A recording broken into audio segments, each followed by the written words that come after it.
mereka betul-betul menurut saya ya tidak memahami persoalan debat. Arti dan makna debat itu seperti apa? Kemudian arti dan makna memberikan tanggapan dan menjawab tanggapan balik itu seperti apa? Itu mereka tidak memahami mekanisme itu. Ada juga fenomena yang kita perhatikan saat debat itu saling menyetujui, saling mengamini antar lawan debatnya. Ini kan sebenarnya sesuatu yang sangat miskin dalam tanda kutip pengetahuan ya terkait debat itu sendiri.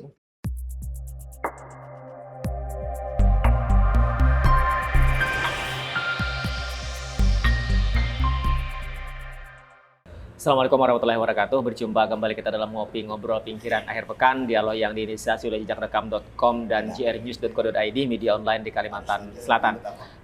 Kali ini kita masih dari FB Cafe di Kompleks Manda, Jalan Pramuka, Banjarmasin. Hari ini kita bicara soal pilkada, spesifik terkait dengan debat. Karena debat Pilwali Banjarmasin tanggal 25 Oktober lalu ini menjadi sesuatu yang ramai dalam perbincangan di kelompok-kelompok masyarakat. Nah, itu yang akan kita bahas, bagaimana kita mencermati, menyimak jalannya debat. Karena sesungguhnya kalau kita bicara debat ini kan menjadi jalan untuk membantu pemilih dalam rangka menuju tanggal 27 November punya keyakinan yang cukup untuk menentukan pilihan ketika harus mencoblos kertas suara di bilik suara tanggal 27 November. Sudah hadir bersama kita ada Bang Dr. Fahri Nur. Bang Fahri. Waalaikumsalam warahmatullahi wabarakatuh. Sehat hari ini. Baik, kemudian juga hadir Guru Besar Hukum Tata Negara Pak Prof. Hadir. Assalamualaikum Pak Prof. Waalaikumsalam. Sehat hari ini. Alhamdulillah.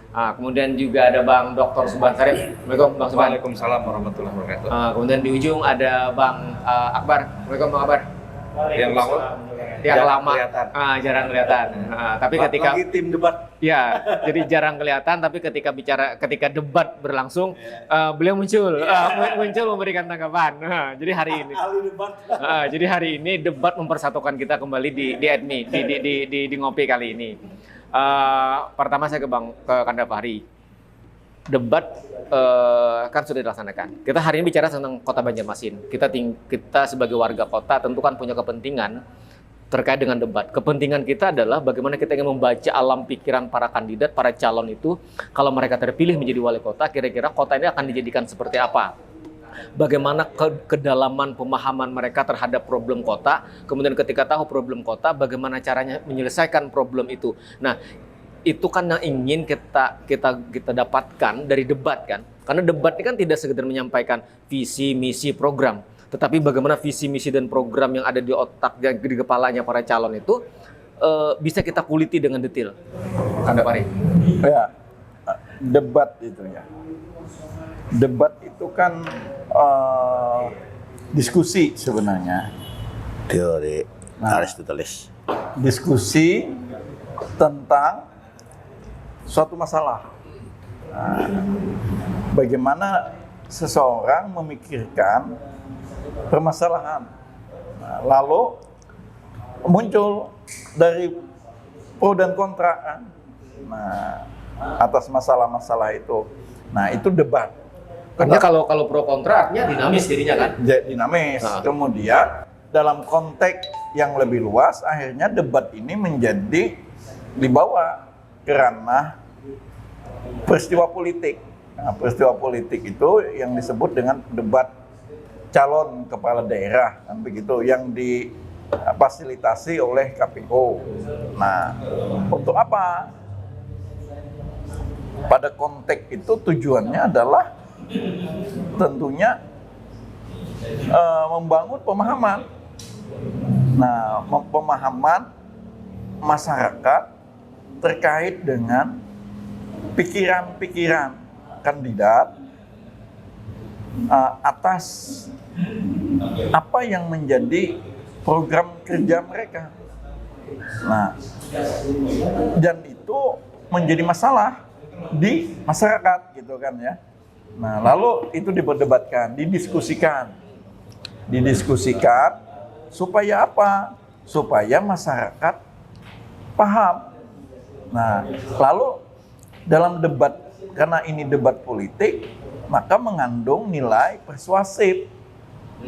Nilai persuasif itu artinya bagaimana dia membujuk orang, meyakinkan orang. Nah, dengan itu lalu orang tertarik dengan dia kan atas pikiran-pikiran dia. Nah, pikiran-pikiran dia yang seperti apa tentunya yang dapat menimbulkan daya tarik. Pikiran-pikiran kritis dia tentang pembangunan. Pembangunan misalnya katakanlah Banjarmasin gitu ya. Tentang pembangunan Banjarmasin. Nah, apa yang menjadi plus minus yang ada dalam konteks pembangunan Banjarmasin? Katakanlah tentang pariwisata. Nah, tata kelola pariwisata seperti apa? Bagaimana pelibatan pariwisata, sektor pariwisata dalam pengembangan ekonomi masyarakat? Bagaimana keterlibatan UMKM dalam menunjang sektor pariwisata misalnya? Nah, lalu tiba-tiba kok ada yang ingin merubah misalnya, yang ingin mengembangkan UMKM di kawasan terbuka hijau.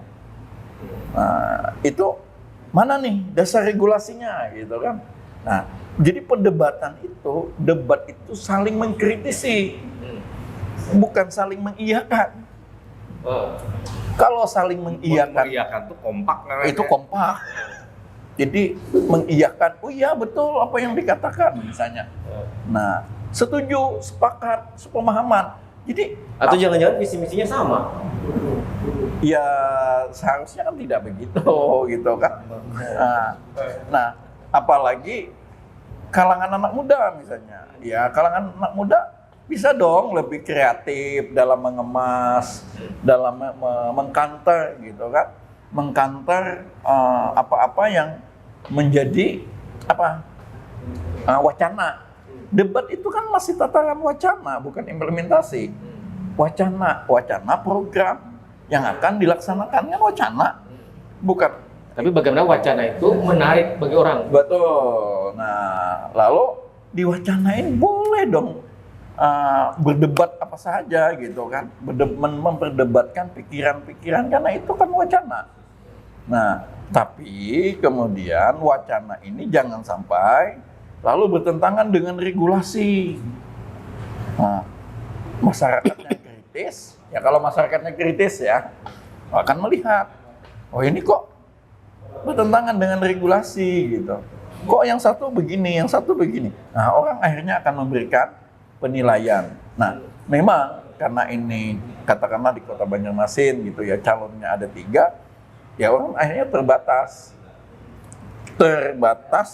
pada 3 calon ini. Nih siapa nih yang paling potensial dalam masa debat ini, yang pikiran-pikirannya dapat mewakili aspirasi saya misalnya kan. Nah, lalu dia akan menjatuhkan pilihan. Nah, jatuhnya pilihan itu juga berdampak positif bagi demokrasi. Pertama adalah meningkatnya angka partisipasi, kan harapannya begitu. Cuma debat bukan satu-satunya. Nah, karena ruang kampanye itu kan luas, ya. Nah, salah satunya debat itu hanya salah satu. Tetapi ritual politik debat inilah yang ditunggu-tunggu kan. Nah, kalau saya istilahkan dengan dalam politik ada debat itu sebagai ritual politik kan gitu. Kalau tadi di TVRI kan entertain politik, ini ritual politik gitu kan lagi. Sehingga itu menjadi sesuatu yang kemudian menarik bagi publik untuk kemudian memperhatikan. Betul. Nah, dengan memperhatikan itu, dia akan memberikan penilaian. Oh, si A standarnya begini, si B standarnya demikian, si C kok gitu-gitu aja misalnya kan. Nah, sepertinya kok tidak ada yang mewakili rasa saya gitu kan. Nah, jadi orang bisa memperbandingkan. Iya. Dengan demikian debat itu juga memperbandingkan kualitas masing-masing calon kandidat. Gitu. Jadi di situ sesungguhnya substansi. Iya. Kenapa kita berharap debat politik begitu. Nah, makanya debat politik itu kan idealnya menghadirkan data. Coba misalnya debat-debat politik yang modern. bagaimana debat politik Presiden Amerika katakanlah bisa menjadi rujukan tuh. Nah, sebenarnya mereka banyak kok sarana untuk belajar debat yang berkualitas itu gitu. Buka aja YouTube belajar debat gitu kan. Jadi ada banyak pilihan, ada banyak referensi yang bisa dilihat. Iya. Oke. Nah, terus dengan mereka belajar, lalu apa yang harus ditampilkan? Data dong. Kita bicara pembangunan tanpa data nonsen. Itu namanya absurd, omong kosong gitu ya. Nah, mimpi. Jadi kalau sekali lagi, kalau orang kemudian debat hanya sekedar menyampaikan narasi tanpa basis data, maka sekali lagi orang akan bisa memperbandingkan. Sekarang saya ke Pak Prof, kan kalau kita bicara debat ini, tadi kan pandangan Anda Fahri, bicara soal debat ini menjadi salah satu ritual politik kata Anda Fahri, yang kemudian ini kan menjadi perhatian. Orang akan nunggu, misalnya jadwal nih, tanggal berapa nanti akan ada debat lagi misalnya. Orang kan menunggu-nunggu bagaimana jalannya debat, apa yang menarik dari debat itu. Nah, Prof sendiri kalau kita bicara debat, melihatnya seperti apa? Kita memaknai debat. Ya. Nah, saya melihat debat itu kan salah satu bentuk dari kampanye. Disebut dalam undang-undang pemilu. Jadi ini salah satu tahapan dari proses pemilu. Kan kalau kita lihat tahapan-tahapan pemilu itu kan pertama pendaftaran pemilih. Nah, yang kedua pendaftaran yang dipilih. Itu namanya pencalonan. Nah, ketika sudah ada pemilih dan ada yang dipilih, itu dipertemukan. Nah, pertemuan itu disebut kampanye. Karena yang dipilih harus meyakinkan yang memilih untuk milih dia. Nah, maka itu namanya kampanye. Kampanye itu banyak macam-macamnya. Nah, diantaranya penyampaian visi misi. Kenapa jadi ada gini kan? Ini kan yang dipilih pemimpin. Pemimpin itu pasti lebih dari yang dipimpin. Pasti mempunyai kapasitas, kompetensi yang lebih dari yang dipimpin. Jangan sampai yang memimpin lebih yang dipimpin kan.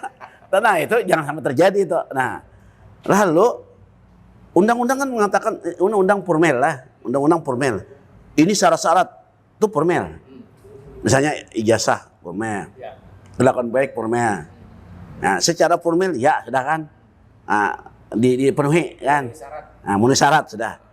Nah, tapi ada, karena ini kan wilayahnya luas lah. Lain kita punya RT, kita sudah mengenal langsung, kan sudah mengenal kan. Oh ini tahu orangnya. Nah, ini kan satu wilayah yang begitu luas. Nah, lalu sarana inilah orang ingin mengenalkan siapa dia, kan gitu kan. Nah, ini sebetulnya ranah intelektual, bukan emosional. Kalau emosional kan ya datang ke rumah, tolong pilih kan gitu kan. Nah, karena ranah intelektual, maka dia menyampaikan. Tadi kan pandangan-pandangannya. Karena itu intelektual. Nah, Kalau emosional cukup dengan kekerabatan. Ya kerabatan, intelektual. Nah, lalu yang dipilih ini kan harus lebih dan mempunyai visi, jauh kan visi kan. Misi itu kan yang tahapan-tahapan mencapai visi kan, dan program. Nah, undang-undang mengatakan apa yang disampaikan itu nanti masuk di EP JMD. Iya, karena akan menjadi perda. Nah, akan jadi perda. Ya. Karena tadi kan boleh dia apa isi-isinya itu yang bertentangan dengan peraturan. Nah, bahkan begini, kalau dia ada janji dan dia terpilih lah. Nah, itu harus bisa dituntut ya. Jadi apa yang diucapkan ya dalam debat, dalam masa kampanye? Kan visi misi pertama kali kan disampaikannya kan di hadapan dewan. Hari pertama kan di hadapan dewan. Ketika dia terpilih? Bukan pada saat pencalonan. Kampanye. Oh ya, di tahapan. Nah, setelah itu dia mengembangkan lewat debat-debat itu kan. Debat-debat itu kan masa yang mana yang pas itu kan sesuai berdasarkan data. Jadi memang tidak bisa mereka bicara kalau tidak punya pengetahuan apa-apa. Apalagi soal data yang di daerah yang dipimpinnya kan. Itu harus melek barang kan, harus menguasai. Karena ini ibarat penyakit, dia harus tahu persis penyakitnya apa, lalu ini obatnya. Kalau penyakitnya nggak ada ngerti apa obatnya. Jadi yang disampaikan ini programnya apa, memang itu yang dikehendaki rakyat. Jadi Pak, masalah yang apa sebetulnya yang rakyat inginkan harus tahu dia. Jangan kira-kira aja. Nah, itu. Nah, yang kedua, jangan menghibur rakyat, gitu kan. Kita pernah kejadian lah, ada di satu kabupaten menghibur rakyat, kayaknya imam-imamnya akan dikasih honor kan, Oh, insentif ya, honor. insentif. Ternyata bertentangan dengan undang-undang keuangan. Oh, kelabakan dia. Pernah lagi juga kejadian, saya kebetulan membantu mengatasi. Dia nelayan dan petani akan di programnya lah, akan dikasih kredit tanpa agunan dan tanpa bunga. Itu bertentangan dengan undang-undang. Nah, lalu dia mengatasi apa? Nah, tapi bisa diatasi gitu kan. Jangan menghibur gitu kan. Menghibur. Supaya jadi ini intelektual kan, forum intelektual ada dasar hukumnya. Jangan supaya menarik perhatian, menghibur dan pada saatnya terpilih kalau bisa dilaksanakan, itu bisa dituntut ya. Nah jadi memang orang yang dipilih bisa dibaca sebetulnya ketika dia menyampaikan visi misi itu kan sudah dibaca kualitas orang, kapasitasnya kan. Nah, udah. Tapi orang yang intelektual yang baca kan, bukan umum kan. Kalau umum yang kada sampai kayak debatnya asik ya kan. Nah, Jadi tidak substantif. Nah, jadi visi misi itu sebetulnya menunjukkan kelasnya dia. Nah, kelas mana dia nih? Maka orang yang intelektual itu kan yang rasional. Maka dia akan menentukan pilihan. Atau jangan-jangan Prof, debat ini kan salah satu tahapan kan. Debat kan masuk dalam kampanye nih. Jangan-jangan debat itu hanya menggugurkan syarat dan rukun bahwa kita berpemilu, berpilkada ini ada debat. Nah, karena para kandidat jangan-jangan juga sudah yakin debat ini kan mempengaruhi pemilih. Nah, tadi aku kan menyampaikan apa filosofinya ada itu. Nah, jangan-jangan Prof, kenapa debat itu menjadi hambar? Bagi kita nih, kita kan merasa hambar kan Prof. Jangan-jangan karena memang mereka juga menyadari debat ini kan terlalu signifikan gitu Prof. Yang turun kan dari yang Pak, dari yang semestinya seremonial aja. Hanya seremonial. Nah, seremonial itu lalu tujuannya. Ritual. Ritual. Nah, sekarang ke Bang Subhan. Bang, Debat ini. sebelum nanti ke ujung. Kan gini Bang. Bahwa dalam tataran ideal betul yang sampaikan Pak Prof kan, bahwa kita ingin debat itu menjadi alat bantu untuk kita punya keyakinan tanggal 27 November hari Rabu itu yang akan kita pilih. Nah, cuman kan tidak banyak orang. Jangan-jangan juga dibaca oleh para kandidat nih bahwa orang yang menggunakan debat itu sebagai alat bantu itu kan tidak banyak. Jangan-jangan dari 1000 misalnya hanya ada 20 misalnya. Itu masih kecil. Artinya ya udahlah, debat ini hanya sekedar tadi menggugurkan syarat dan rukun aja, yang penting udah debat, karena ujung-ujungnya orang memilih bukan karena debat gitu. Lagi tadi hanya dalam kelompok tataran elit lah yang bisa memaknai itu. Ya memang sepertinya 90% benar ya Teh. Jadi memang kalau kita lihat debat itu pengaruh terhadap pemilih itu memang secara keseluruhan itu sangat kecil. Nah, karena pertama apa? Mungkin Prof Hadin juga menyampaikan sering kan bahwa 60% pemilih kita itu level pendidikannya itu berada di tingkatan SD dan SMP ya. Ada datanya itu kan. Nah, artinya sisanya tinggal 40%. Nah, 40% ini pun kan masih tergantung lagi dengan tingkat pemahamannya atau dia menganggap pentingnya mengenai penyampaian visi dan misi sekaligus di dalam debat itu tadi kan melihat kualitas antar calonnya tadi kan. Nah, cuma mungkin Bang Rasidi yang paling penting sebenarnya tujuan kenapa jadi diadakannya misalnya salah satu kegiatan dalam rangkaian pilkada atau pilgub atau apapun itu masuk di debat itu kan salah satunya kan untuk lebih menarik nih. Iya. Agar bisa artinya mereka itu bisa mengajak para pemilihnya untuk melihat mereka dalam kapasitas dan kemampuan ini mereka kan, kemampuan penguasaan mereka terhadap masalah-masalah yang akan mereka hadapi pada saat mereka terpilih menjadi pemimpin kan seperti itu. Nah, lalu dengan dasar inilah maka falsafah debat itu, kalau kita lihat debat itu kan sebenarnya hanya ada 4 di dalamnya yang harus kita kuasai kan. Pertama, pandai berbicara. Jadi dia harus membuat si yang menyampaikan ini itu harus mampu untuk berbicara dengan efektif, dengan menarik, bahkan harus dengan retorika yang membuat orang tuh yakin bahwa ini adalah sesuatu yang lain dari yang lain gitu kan. Nah itu mereka berbicara. Kemudian mereka juga harus mampu untuk melakukan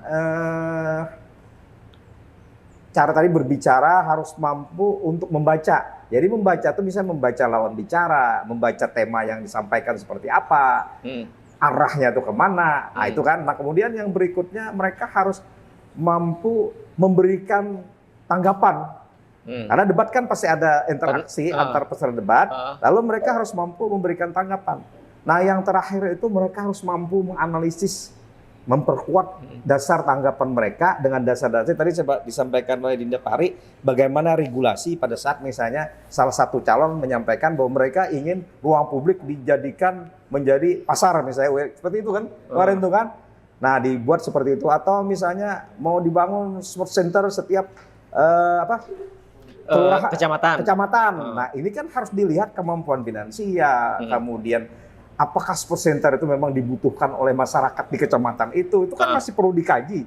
Nah seperti itu. Nah jadi kemampuan inilah yang sebenarnya harus dimiliki oleh peserta debat. Kemudian yang paling penting, yang kadangkala salah satu juga yang membuat menarik itu kan adalah materi debatnya. Nah, kita harus tanya sekarang yang membuat materi debatnya menguasai apa tidak terhadap misalnya persoalan, kalau kita bicara Banjarmasin, berarti mereka harus mengetahui persoalan inti di Banjarmasin itu apa, kemudian potensi yang dimiliki Banjarmasin itu apa. Nah, dari itulah mereka akhirnya menyusun. Artinya panelis. Ya, artinya panelisnya harus juga cerdas. Ada cerdas dan memiliki keilmuan di bidang itu. Nah, kalau kita bicara kota, ini kan Banjarmasin beda dengan kabupaten, beda dengan provinsi. Kalau Banjarmasin kan atau Banjarbaru kan punya spesifikasi khusus mereka kota. Nah, kalau bicara kota, maka si panelisnya harus paham problem kota itu apa sih sebenarnya. Jadi kalau mereka tidak paham itu, jangan berharap arah tema itu menjadi diulas oleh si yang pesertanya ini menjadi sesuatu yang menarik. Kalau kita masuk ke dalam yang kemarin di Kota Banjarmasin, masuk ke substansinya, maka kita memang merasa apa istilah itu ya yang paling pas, merasa ekspektasi kita terlalu tinggi terhadap calon-calon ini awalnya.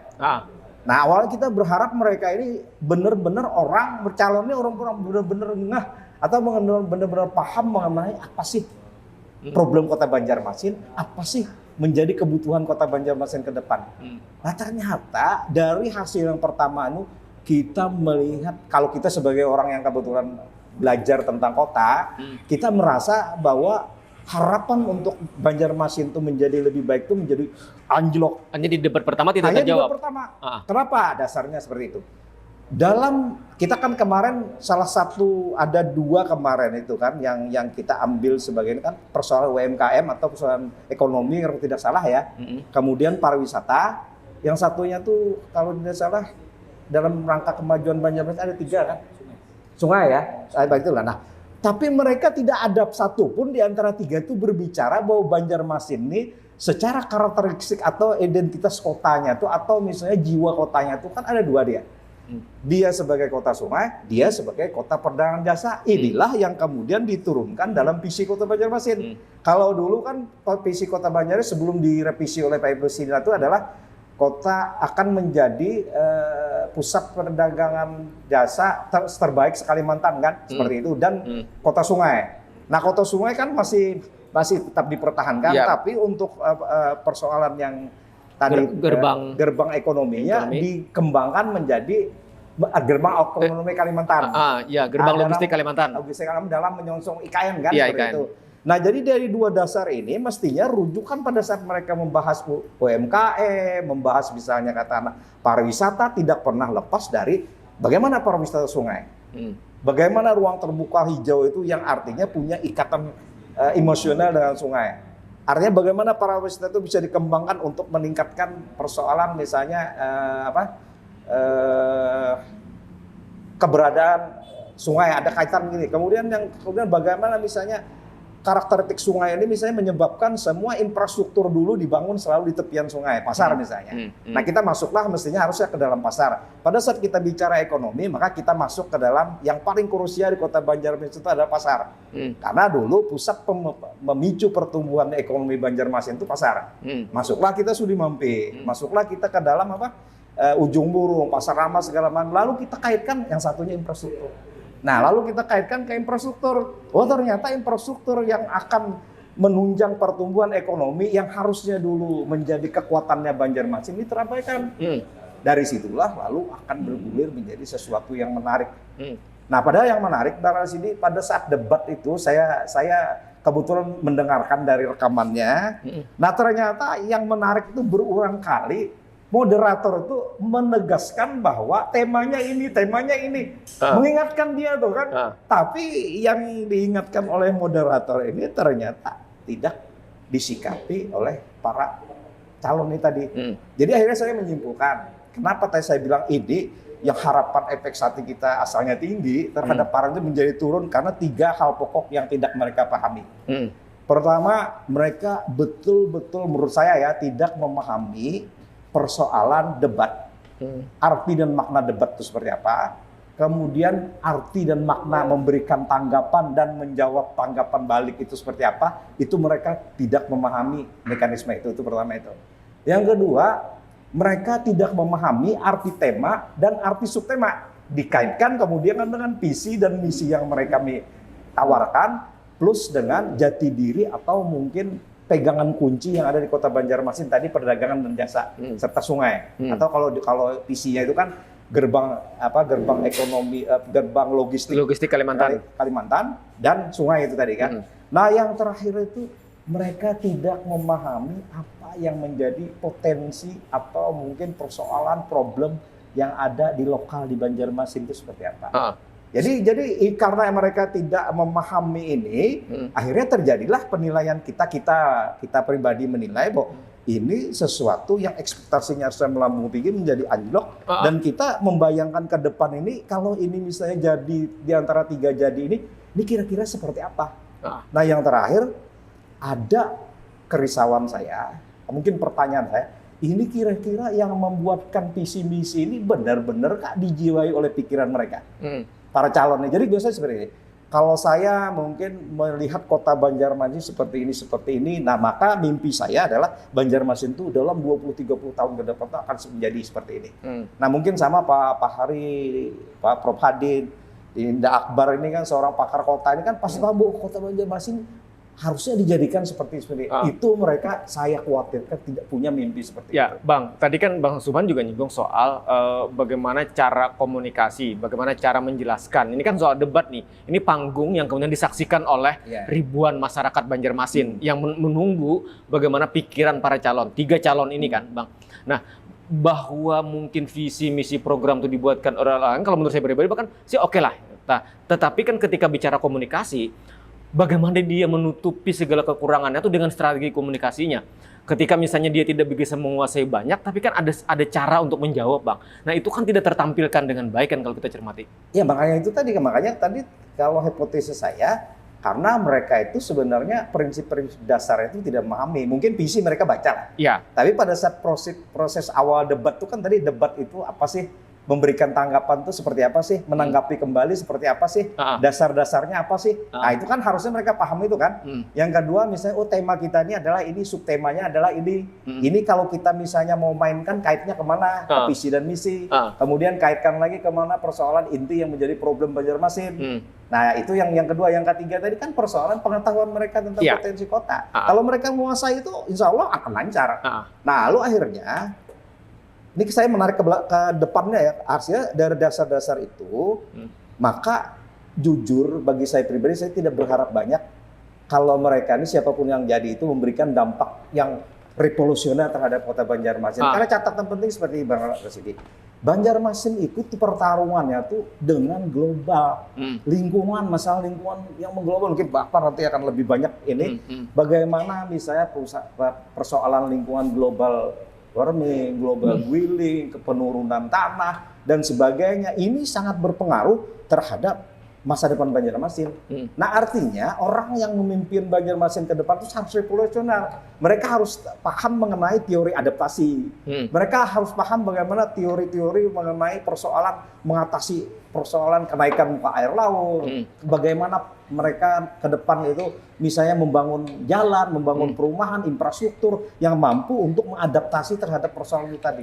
Jadi ke sana itu kita udah. Oke, tapi yang pasti bahwa tidak seperti yang diharapkan kan, sedular dari ekspektasi. Kalau yang ukurannya kita. Artinya, tapi ukuran. setidaknya kan Bang, ini baru debat pertama. Iya. Kita berharap berbagai catatan itu nanti tidak terulang di debat berikutnya. Debat Ya, kedua yang akan makanya berlangsung. yang paling penting sebenarnya seperti ini yang kita berhayal sebenarnya. Mestinya calon-calon ini, seandainya saya itu bercalon di sana, maka saya akan datang ke perguruan tinggi, saya akan diskusi, mengundang debat pakar ini kota, pakar ini, saya akan datang. Artinya kuliti gagasan saya. Iya, Ya. jadi kulti gagasan saya karena kita ini kan makanya saya bilang kan kalau bicara pemimpin itu bukan berbicara 5 tahun pada saat dia memimpin, tapi berbicara meletakkan dasar untuk perjalanan sebuah kota atau provinsi atau kabupaten untuk masa depan yang 20-30 tahun ke depan. Jangka panjang. Jangka Oke. panjang. Oke, sekarang saya ke Bang Akbar. Bang, rasanya tadi kan dari Kanda Fahri, kemudian Pak Prof, Bang Subhan misalnya,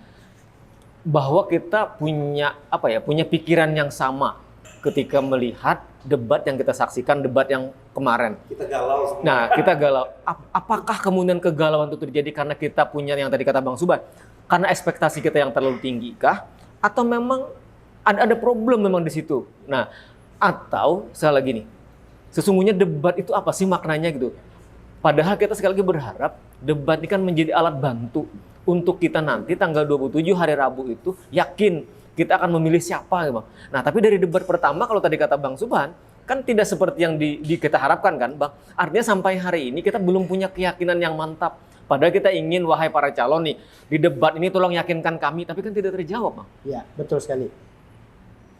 Tentang debat dulu ya. Ya. Jadi debat itu kan bagaimana kemudian siapa yang berdebat itu saling menguliti dalam tanda kutip. Tujuannya untuk mengulas agar siapa yang menyampaikan pendapat itu alasannya itu bisa muncul, dan alasan yang muncul itu nanti akan ketahuan apakah alasan itu logis atau tidak. Maka disitulah akan ketahuan kompetensi si pendebat. Tujuannya kan itu. Nah, yang muncul itu alasannya muncul kadang-kadang tidak logis, lalu kemudian menyebabkan debat itu kualitasnya dapat mencerminkan si pendebatnya. Kemudian ada juga fenomena yang kita perhatikan saat debat itu saling menyetujui, saling mengamini antar lawan debatnya. Ini kan sebenarnya sesuatu yang sangat miskin dalam tanda kutip pengetahuan ya terkait debat itu sendiri. Mungkin supaya dan juga terlihat memberikan gambaran bahwa si pendebat ini barangkali tidak memiliki narasi yang bisa disampaikan untuk memposisikan kontra. Untuk bukan hanya kontra, tapi mungkin memberikan narasi yang lebih tepat, lebih baik dibandingkan si lawannya. Kan tujuannya itu.